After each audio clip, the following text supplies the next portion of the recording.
Hi అండి. Welcome back to triple H kitchen. నేను మీ షెఫరీ. ఈరోజు మన ఛానల్‌లో ఎంతో సింపుల్‌గా ఉండే ఈ బ్రెడ్ హల్వా రెసిపీ క్యాటరింగ్ స్టైల్‌లో మన ఇంట్లో ఏ విధంగా చేసుకుంటే టేస్ట్ అనేది క్యాటరింగ్ స్టైల్‌లో వస్తుందో అనేది ఈ రెసిపీలో చూపించానండి. చాలా చాలా ఈజీగా ఉంటది. మీకు స్వీట్ తినాలనిపించినా ఏదన్నా ఫంక్షన్‌లు, పండగలు వచ్చినప్పుడు కూడా చాలా టైం తక్కువ బేస్‌లో అయిపోతుందండి ఈ స్వీట్ అనేది. బిగినర్స్ కూడా చాలా సింపుల్‌గా చేసేయొచ్చండి. ఈ వీడియో ఫుల్‌గా చూసి ఈ రెసిపీ ఒకసారి ట్రై చేయండి. లేట్ చేయకుండా రెసిపీలోకి వెళ్ళిపోదాం. ముందుగా ఒక 12 బ్రెడ్ స్లైసెస్ ఈ విధంగా తీసుకోండి. నేను తీసుకున్నదైతే 12 ఉన్నాయండి ఈ బ్రెడ్ స్లైసెస్. ఈ విధంగా సైడ్‌లు బ్రౌన్ పార్ట్ కట్ చేసుకోండి. మొదటిసారి మన వీడియో చూస్తున్న వారు మన ఛానల్ సబ్స్క్రైబ్ చేసుకోండి. లైక్ అండ్ కామెంట్ కూడా మర్చిపోవద్దు. మీ ఫ్రెండ్స్ అండ్ ఫ్యామిలీ గ్రూప్స్‌లోకి మన వీడియోస్ షేర్ చేయండి, సపోర్ట్ చేయండి. మొత్తం అన్ని బ్రెడ్ స్లైసెస్ కూడా ఈ విధంగా చుట్టూ ఉన్న బ్రౌన్ పార్ట్ అనేది రిమూవ్ చేసుకోండి. ఈ విధంగా బ్రౌన్ పార్ట్ కట్ చేసుకున్న తర్వాత బ్రెడ్‌ని ఈ విధంగా కట్ చేసుకోండి. మొత్తం అన్ని బ్రెడ్ స్లైసెస్ ఈ విధంగా సైడ్‌లో రిమూవ్ చేసుకొని ఈ విధంగా కట్ చేసుకొని పక్కన పెట్టుకోండి. తర్వాత స్టవ్ పైన ప్యాన్ పెట్టుకొని ప్యాన్‌లో ఒక హాఫ్ కప్పు నెయ్యి యాడ్ చేసుకొని స్టవ్ వెలిగించుకోండి. ఈ రెసిపీ అనేది పూర్తిగా నెయ్యితోనే చేస్తున్నానండి. నెయ్యి ఫ్లేవర్ ఇష్టం లేని వారు ఆయిల్‌తో కూడా చేసుకోవచ్చు. నెయ్యి అనేది హీట్ ఎక్కిన తర్వాత ఒక 20 జీడిపప్పు బద్దలు అండ్ బాదం పప్పు ఈ విధంగా కట్ చేసుకున్నానండి నేను. ఒక 10, 15 ఉంటాయి ఇవి. ఈ విధంగా కట్ చేసుకొని ముందు బాదం అండ్ జీడిపప్పులు లైట్ గోల్డ్ కలర్ వచ్చే వరకు ఫ్రై చేసుకోండి. ఈ విధంగా కలర్ వచ్చిన తర్వాత కిస్మిస్ మనకు ఇష్టం. కొంచెం ఎక్కువ వేసుకున్నా పర్లేదు, తక్కువ వేసుకున్నా పర్లేదు.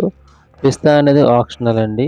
ఒకవేళ ఉంటే వేసుకోండి, లేదంటే స్కిప్ చేసేయండి. మొత్తం అన్ని కూడా మంచి గోల్డ్ కలర్ వచ్చే వరకు ఈ విధంగా ఫ్రై చేసుకోండి. ఈ విధంగా ఫ్రై చేసుకున్న తర్వాత నెయ్యి నుంచి సపరేట్గా తీసేసుకోండి.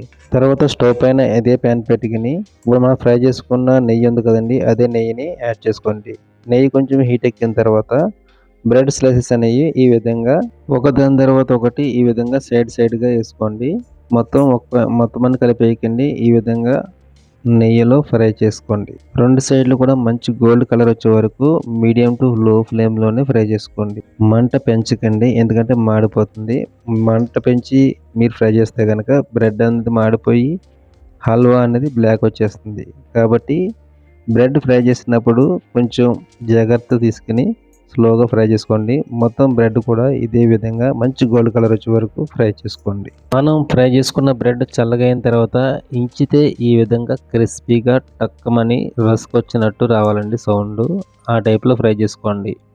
తర్వాత ప్యాన్ తీసుకుని ప్యాన్లో ఒక కప్పు షుగర్ వేసుకోండి. ఒక కప్పు షుగర్ 200 గ్రాములు వస్తుందండి. తర్వాత మనం షుగర్ ఎంత తీసుకున్నామో వాటర్ కూడా అంతే యాడ్ చేసుకోండి.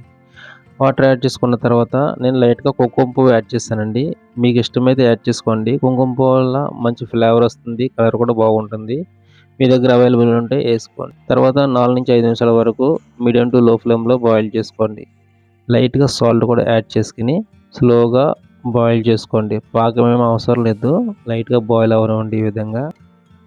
5 నిమిషాలు ఈ విధంగా బాయిల్ అయిన తర్వాత 100 ml పాలు కూడా యాడ్ చేసుకోండి. పాలు అనేవి యాడ్ చేసుకున్న తర్వాత బాగా కలుపుకొని ఎక్కువ బాయిల్ అవ్వనివ్వకండి. ఈ విధంగా ఒక పొంగొచ్చి రావనివ్వండి. ఈ విధంగా ఒక పొంగొచ్చిన తర్వాత మంట లో ఫ్లేమ్‌లో పెట్టుకొని బ్రెడ్ అనేది యాడ్ చేసుకోండి. బ్రెడ్ అనేది యాడ్ చేసుకొని మనం ఫ్రై చేసుకున్న డ్రై నట్స్ అండ్ ఫ్రూట్ కూడా ఈ విధంగా యాడ్ చేసుకోండి.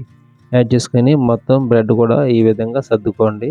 ఈ విధంగా బ్రెడ్ మొత్తం పాకంలో ములిగేటట్టు సర్దుకోండి. సర్దుకున్న తర్వాత లో ఫ్లేమ్‌లో పెట్టుకొని మంట ఒక 4 నిమిషాల పాటు లో ఫ్లేమ్‌లో కుక్ అవ్వనివ్వండి ఈ విధంగా.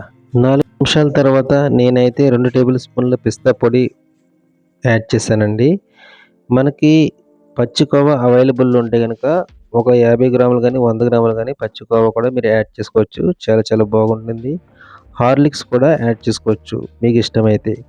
తర్వాత ఈ విధంగా యాడ్ చేసుకున్న తర్వాత మంట ఆపేసుకొని మూత పెట్టుకొని ఒక అరగంట పాటు పక్కన పెట్టుకోండి. అరగంట తర్వాత మూత తీసుకొని లైట్‌గా ఇలాచీ పౌడర్, మీకు ఇష్టమైతే ఫ్లేవర్ రోజ్ వాటర్ కూడా లైట్‌గా యాడ్ చేసుకోండి. యాడ్ చేసుకొని ఈ విధంగా మ్యాష్ చేసుకోండి. ఈ విధంగా మ్యాష్ చేస్తే బాగా రఫ్లీగా చేయకండి. ఈ విధంగా స్లోగా చేసుకోండి. చాలా చాలా బాగా వస్తుంది హల్వా అనేది. క్యాటరింగ్ స్టైల్‌లో ఏ విధంగా చేస్తారో ఆ విధంగా మీకు చూపించేసాను. నేనైతే చెర్రీస్ దొరుకుతాయి కదండీ! చెర్రీస్ కూడా యాడ్ చేస్తాను. మీకు ఇష్టమైతే చెర్రీస్ కూడా యాడ్ చేసుకోండి. ఇంకా బాగుంటుంది. ఫుల్ క్యాటరింగ్ స్టైల్‌లో బాగుంటుంది. ఇక్కడైతే చెర్రీస్ అవైలబుల్‌లో లేవు. అందుకని చెర్రీస్ యాడ్ చేయలేదు. ఈ రెసిపీ మీరు ఒకసారి ట్రై చేసి మీకు ఎలా కుదిరిందనేది కామెంట్ ద్వారా తెలియచేయండి. మొదటిసారి మన వీడియో ఎవరైతే చూస్తున్నారో మన ఛానల్ సబ్స్క్రైబ్ చేసుకోండి, సపోర్ట్ చేయండి. మీ ఫ్రెండ్స్ అండ్ ఫ్యామిలీ గ్రూప్స్‌లోకి మన వీడియోస్ షేర్ చేయండి. Thanks for watching. Thanks for supporting me.